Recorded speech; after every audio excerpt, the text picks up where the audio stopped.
Hello again, and welcome back to the Flyin podcast. My name is Matt Mitchell, here with my co-host Stephen Masley, What's up? and we are rolling. We're rolling into the week 3-0. We took a W against the Washington Commanders, 24-7 to 8. I'm sorry. So let's jump right into the review of this game. So, Maz, what'd you think? What a great game. Carson Wentz sucks. Great game by Jalen Hurts. Carson Wentz sucks. Great game by Brandon Graham. Carson Wentz sucks. And great game by Devonta Smith. Carson Wentz sucks. Great game all around. Not all around, but great first half. Actually, all around. We obviously dominated them through and through the game, even though we didn't put up any points in the second half. However, fantastic game. I'm very happy once again to see us get another dub and stay undefeated against a divisional opponent. Yeah, I agree. And if you guys couldn't tell, Masley's not a big Carson Wentz fan.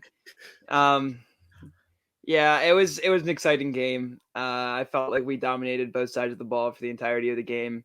Obviously, we didn't score any points in the second half, but I'll talk about that later. That didn't worry me too much. Um, I just like what we're seeing from this team, man. It's really exciting. I think just about every NFL website has us in the top three, if not top one, in the power rankings this week, which we look like it. Um, we're off to an exciting start. So One of two undefeated teams left, baby. yeah, man, it's exciting. So, with that being said, let's jump into the offensive side of the ball. What'd you like, dislike from the Eagles from this week's game? So what I loved, and I continue to, my love grows more, is how Jalen is playing. And this time he showed it just passing. He didn't get rushing touchdown this game. He had 3 passing touchdowns, and he did so well. He had one to Devonta Smith, one to AJ Brown, and one to Dallas Goedert. I just love how he played, and he's continuing to get better every single week. And he has that mentality, and he just keeps working, and he's only doing better. And I can't get enough of it. I literally can't get enough of how he's running the offense, of how much of a leader he's being. I see the post-game interviews and how everyone goes around him, and just he brings a good vibe, good energy, and great play on the field. And that's what I love the most. I know it's a cliche one, but it's hurts. Nah, man, screw the cliche stuff. I mean, that's our quarterback. The quarterback, guides, runs, controls the entire team and how we play. You know, uh, we saw what happened in the year where we had Carson and Hertz and things got a little bit, rusty from inside the organization. And you started not hearing, not everybody was on the quarterback side. People were picking sides. And the locker room got torn apart, and it was a mess of a season. And, I'm so excited to see the leadership that we're getting from Jalen Hurts. Obviously, the improvement has been incredible. I've said before that I thought that he was gonna pan out to the way he has been. I thought that he would. He definitely did it quicker than I expected to, but I feel like he was forced into that a little bit. But we gave him the weapons, and he's proven he belongs. He's running the offense with poise, with stature, confidence. He looks like a seasoned vet on and off the field. The things he says to the media are always the right things. He's like an awesome leader, and he's doing a great job. And it's clear that the team's rallying around him right now. No, and I love to see it. And another thing I love to see, which is probably what other people are mentioning, is Devonta Smith's fantastic game. Fantastic catch in the end zone for his touchdown. 8 receptions, 169 yards, and a touchdown. Can't talk enough about that guy, dude. He looked amazing. Batman. I love the Batman kid. I love the Batman stuff, dude. It's awesome. We got 3 Batmans. We have 2. We have 2 all the time, and then the third comes out sneakily. We got the skinny Batman, the Beast Batman, and then we got the sneaky Batman. He only comes when the bat signal's up. Yeah, but sorry, enough of the theatrics here. Let's get back to it. So on the ground, we didn't do too hot. Miles Sanders had 15 carries for 46 yards, but Jalen had obviously a huge passing game with 340 yards, 3 touchdowns, and 0 interceptions. I feel like we just played a great offensive game. I mean, most of it all came in the first half, but I just like how we looked on offense. I really did, and I couldn't even tell that we weren't running the ball that well because of the great plays that Hurts was making and just getting it down the field, and it looked great. Yeah, I mean, I agree. And one of the things I wanted to point out that I think is something that we kind of have to work on a little bit, um, but it goes to show how dominant we were this game. Obviously, we've mentioned that at almost all points of the game, we were never particularly worried about the way the Eagles were playing. They were playing dominant football the entire game. But when you look at the time of possession between both teams, the Eagles held the ball for 27 minutes and 6 seconds, while the Commanders held the ball for 32 minutes and 54 seconds. So we actually held the ball for about 6 minutes less than the Commanders did, but we still dominated the game the way we did. And at no point did I watch the game and think like, wow, the Commanders have had the ball way too much. No, it felt like we were on the field too much, but the time of possession doesn't tell that story. So it's a it's a weird story. There's a part of me that thinks that, you know, if we're going to be dominating teams, we do need to control the possession and the way the game is played. I felt like in this game it wasn't that big of a problem because we were controlling the game in other ways. But against good teams, that might not always be the case. So, and not to say that the Commanders aren't a good team yet. It's still early in the season, but we saw how that game played out, and again, we dominated them. There's not much saying otherwise. So I like that stat. That is a great stat, and it only proves to my point where, and I'm going to make is, I haven't seen this team, and we haven't needed to yet, but play 4 quarters of like their best game ever, like their A game, because the Lions game we're up, we give them some points back. Obviously, we don't score any points last second half. We don't score any points this second half. It's only 3 games so far, and I can't be worried about it. But when it does come to those competitive games, like you mentioned, it does. That's how you put away teams when it's a 10-point game or even a 1-possession game. And even if you're dominating the entire time, you can't. This defense has played fantastic. We're going to get into the defense in a second. You can't just you do have to just put them away. Like, you have to get those drives in the second half where we just do quick slants, get first downs, and take a 10-minute possession, which I know it's a lot to ask for a perfect drive like that, but that's how you put teams away. Is not 10 minutes too long, but I'm saying take like a 7-minute possession, just get first downs and get points out of it. Like, even if it comes to a field goal, like a short field goal or something, that's how you put away teams, and that's how you win games in close possessions. Yeah, no, I agree with you. It's definitely a cause for slight concern that we haven't been scoring points in the second half. Once again, when you're playing the good teams, that's going to become a problem. Teams that have the chance to bounce back into it, it's going to come back to bite us at some point. We're not going to be able to get away with controlling the rest of the game and not scoring any points in the second half. It's just not going to go that way every time. But at the same time, I do want to say this point that at no point so far have I been worried about it. No, neither have I.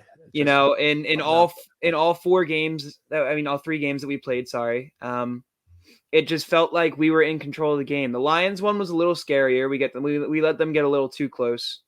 That one was a little concerning. Our defense looked spotty. Then the next week we came out and we pretty much destroyed the Vikings 24-7, and we didn't score anything in the second half, but neither did they. And at no point was I, concerned. We were still dominating the control of the ball. We were dominating the way the game was being played. We weren't allowing them to move down the field, even though we were not scoring. We were moving down the field and then not scoring, just wasting up clock. So I think it's kind of part of the game plan. I don't particularly like it. I would like to see us score more points in the second half. I think, like you said, those harder games, that's going to be a factor. But considering the way the Eagles have been playing, and that being one of our biggest concerns, is awesome. But I feel like Eagles fans, that's everybody's biggest worry right now, and I wouldn't be too concerned about that. I think they kind of just tend to change the game plan to a conservative play style in the second half, and depending on the way the game's being played, I don't think that's always going to happen either.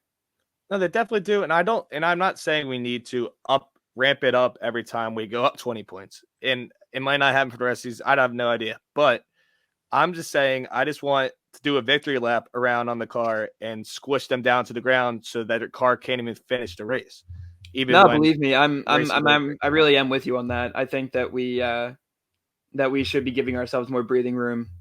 As good as we look right now, there is no saying, we have no right to say that we're the best team in the league, or no right to say that we're better than another team yet.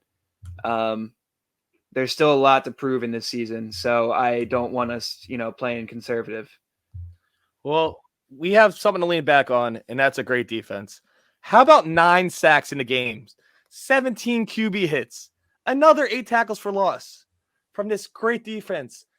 Defensive player of the NFC, Brandon Graham, 2.5 sacks. Sweat, Reddick, and Cox will have 1.5 sacks. Oh my gosh, this D-line. Look at that. The game before, our DBs are like, oh, we're going to get all the shine. And the D-line's like, no, wait, Carson just stands in the pocket way too long. I want a sack.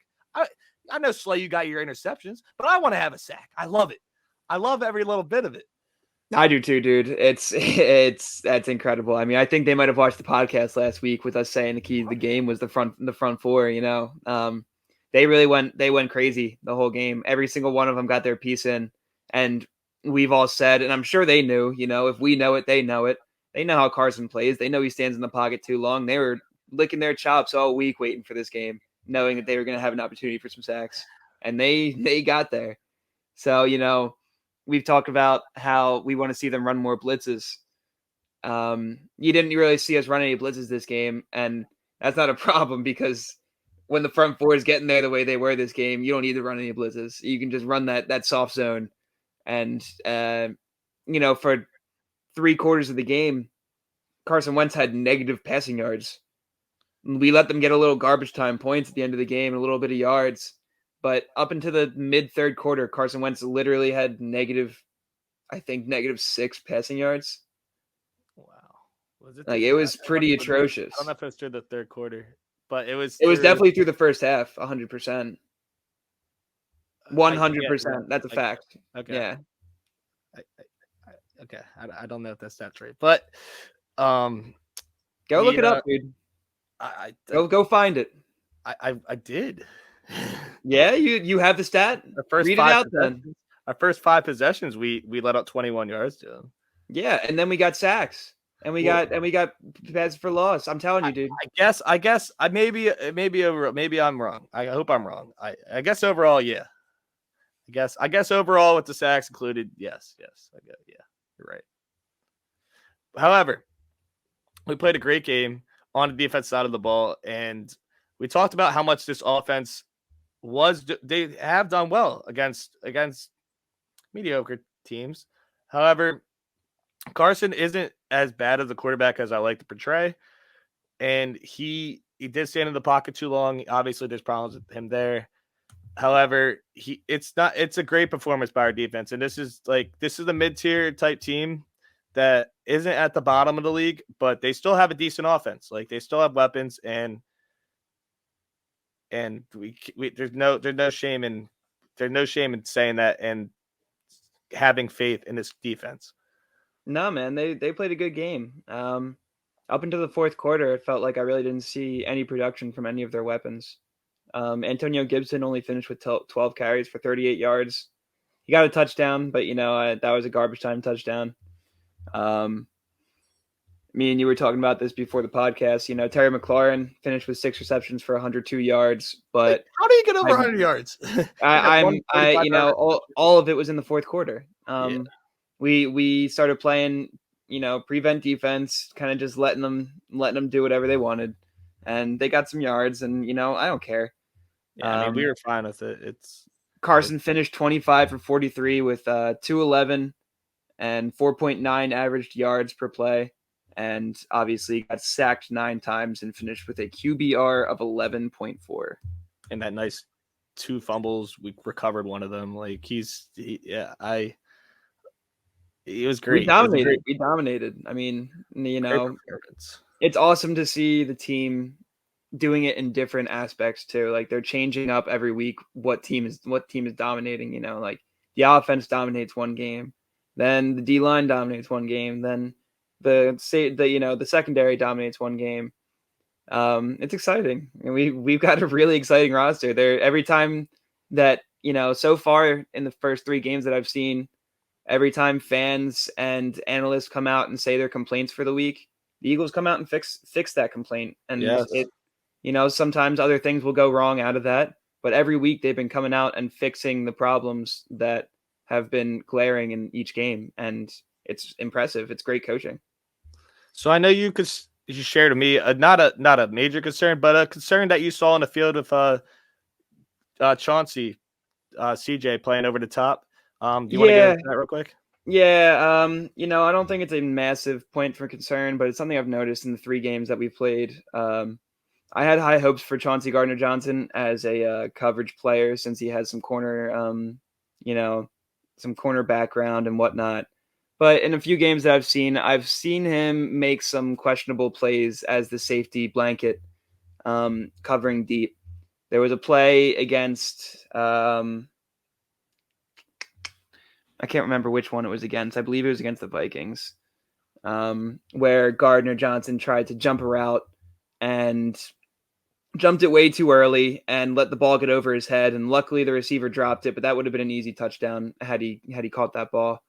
And then this past game, I saw a play where Terry McLaurin was running a streak and Slay was playing a shallow zone, and it was clearly Gardner-Johnson's role to play over the top, and he was very late getting over there. McLaurin got an easy ball from Carson for a good 30, 40 yards. I forget. Yeah. But it's not, the end of the world, but it's concerning. When you're playing the better receivers, that kind of thing is definitely going to burn us.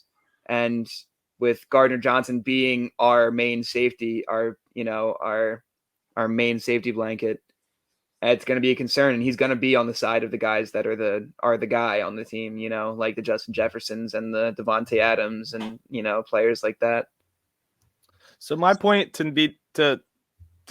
not discredit the concern, but to feed the concern is that he was starting for the Saints for 3 years, playing corner. And to your point, playing corner, you are more aggressive as corner because you do have a safety blanket over top. Obviously, you play safety in college, but it's hard to turn off completely all the switches through 3 games when you just transition back to safety. And I'm going to give him the benefit of the doubt, and I hope he sees that in film and he's able to fix it, because that could impact like the rest of the season if he were to keep having his habit. But I think our level of concern can sit there. I hope he'll be all right. I hope he'll be all right. It's awesome talking about the Eagles right now, because we're sitting here, racking our brains trying to think of what we can talk about for their concerns. Dude, that's the best part right now. And these concerns aren't even like validated other than 1 or 2 plays, which we're so happy to do. Like, we will let you guys know when we have concerns. I was trying, like I was saying to Matt earlier, I was like, well, Miles Sanders didn't really do well rushing. And I was like, well, we are running the ball like every time in the 4th quarter, and like they're stacking the box. Like, I mean, like, that's just we're running the ball, but when we're not running the ball, we're getting what did Hurts finish with? He finished with 340 yards. Yeah. Like, when you got your quarterback throwing 340 yards, it's okay if Miles Sanders finishes with 50 rushing yards. Yeah. It's still it's 400 yards of offense. That's a great game to me.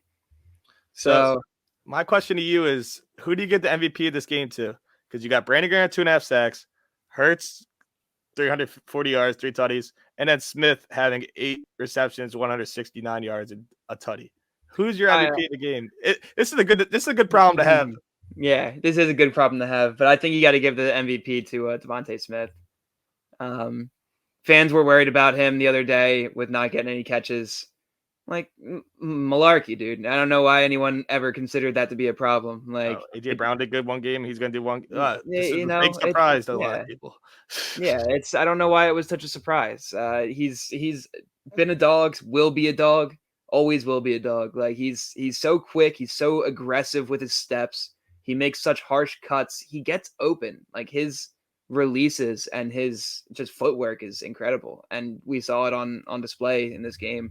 And I just think this was kind of his like I'm here game, if that makes sense. Yeah. No, Like he goes, hey guys, he put everyone in the league on watch with that one. Yeah, he definitely did. And on top of that, those that last drive in the second half when he had those 2 awesome catches really lit a spark under the team. That was a huge moment for the team. That would have made a big difference. Imagine we go into the half, 17-0, and then we come out in the second half. We let them. It's a different game. It's not the same kind of blowout that it is. It doesn't seem like much, but it is. Because even Slay on the sideline in an interview was like started like they were all talking about it. Like the defensive players too. They're like, "Oh my god, look at that catch!"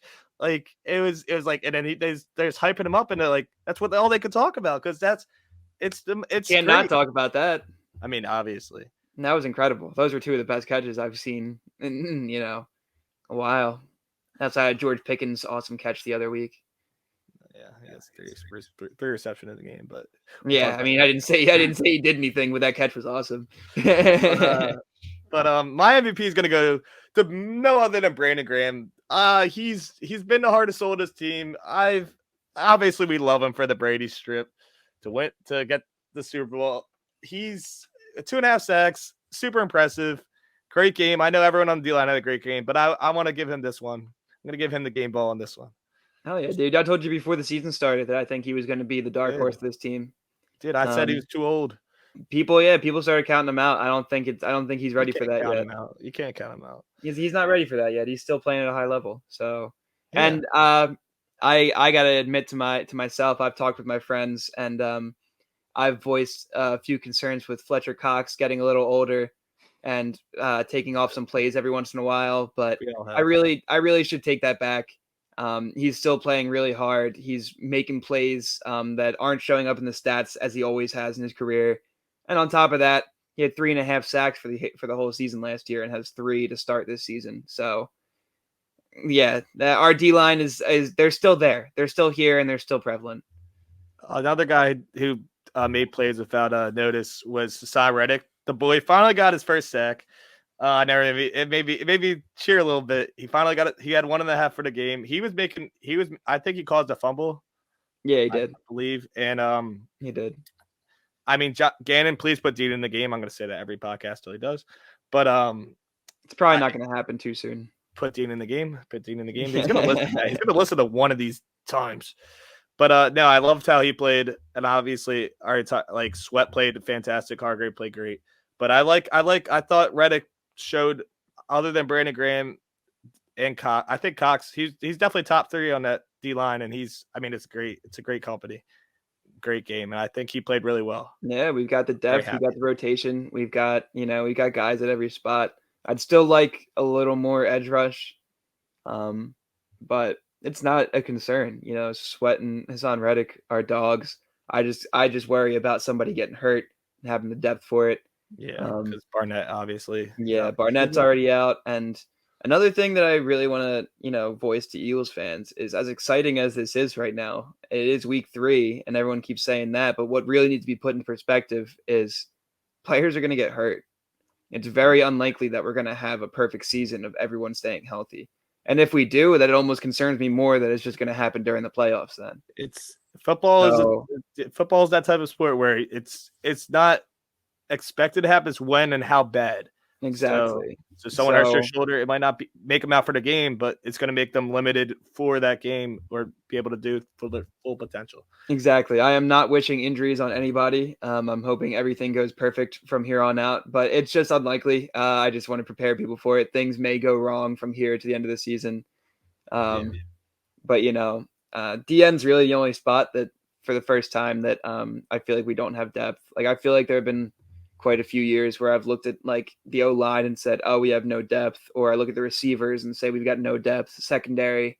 This is the first year I look at every group and I'm like, we have decent depth there, except for DNs. If you jinx Cy Reddick's getting hurt, I'm gonna kill you.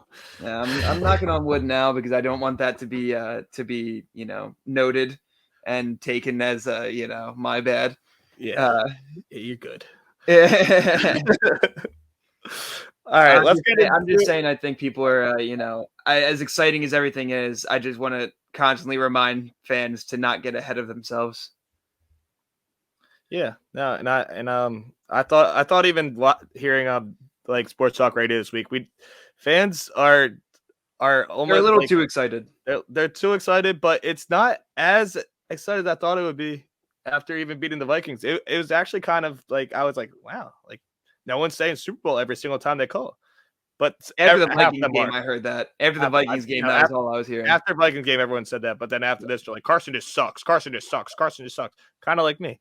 Yeah, because as you mentioned in the game before, not the game before, the podcast before, this is a game that we should have won definitively, and we needed to, and we murdered them just like I said. I didn't predict the right score, but yeah. All right, Matt. Let's get into our picks for the week and this Thursday night game.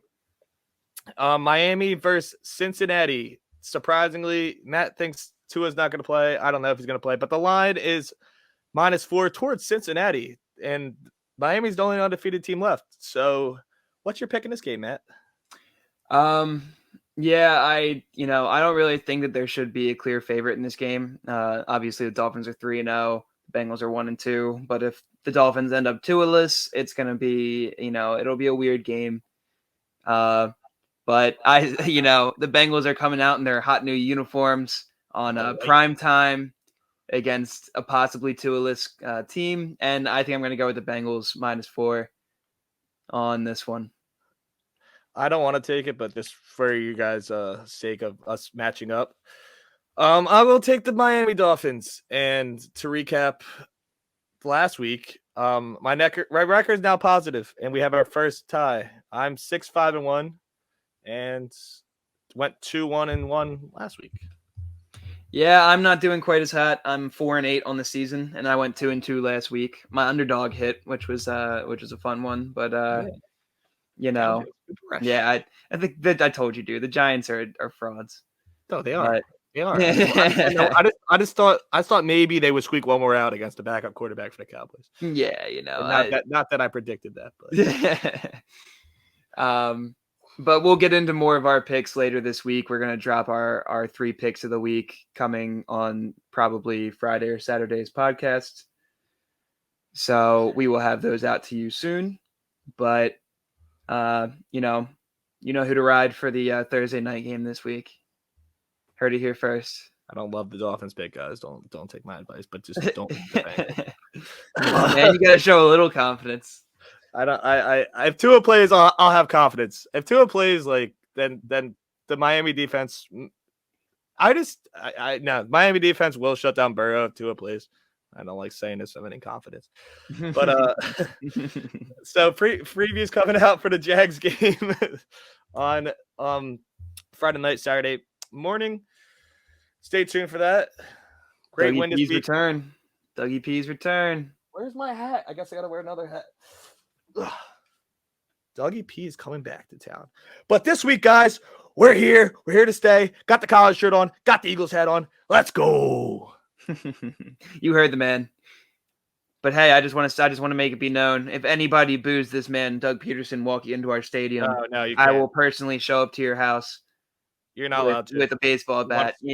Doug Peterson is our only Super Bowl winning quarterback. He deserves all the respect in the world. I just want to let that be known here and now. No, actually, not only not boo, but we all should clap. We all should kiss his feet, and then we should continue with our day. That's what I want to do, at least. Little far. I guess I also went a little far saying I would show up to your house with a baseball bat. Disclaimer: I will not actually do that. Two crazy guys, one podcast. All right, let's wrap it up. All right. So you've got it here. This was our review of the game, and we'll have the next one coming out for the Jaguars game on Friday night or Saturday morning. So thank you for tuning in. And I am Matt Mitchell, here with my co-host Stephen Masley once again. And we will see you later this week.